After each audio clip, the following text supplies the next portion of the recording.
महाभारताच्या आदिपर्वानुसार शरदवान नावाचा मुलगा गौतम आणि त्यांची पत्नी अहिल्या यांच्या पोटी जन्माला आला.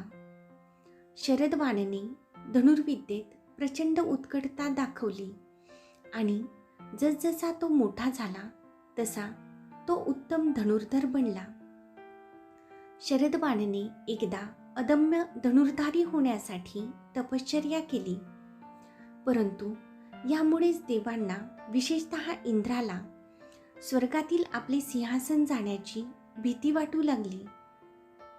त्यामुळे शरदवानची तपश्चर्या भंग करण्यासाठी आणि त्याचे लक्ष विचलित करण्यासाठी इंद्राने स्वर्गातून जनपदी नावाची एक सुंदर अप्सरा पाठवली.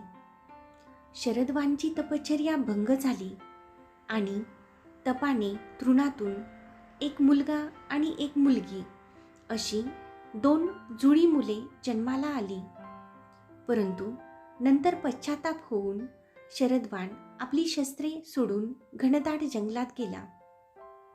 त्याचवेळी कुरु साम्राज्याचा सम्राट शंतनू शिकार करत होता.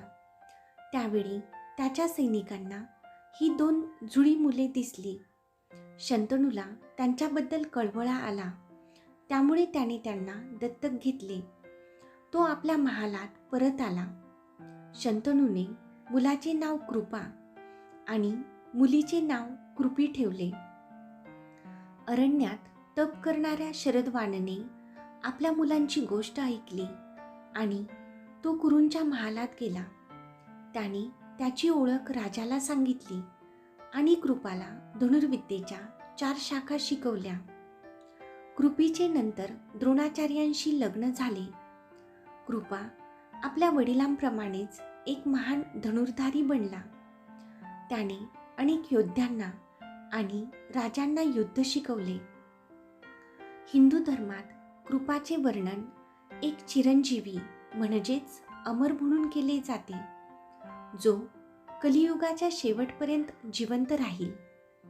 गुरुकुलात कृपाचार्यांच्या मार्गदर्शनाखाली कौरव आणि पांडवांचे शिक्षण सुरू झाले.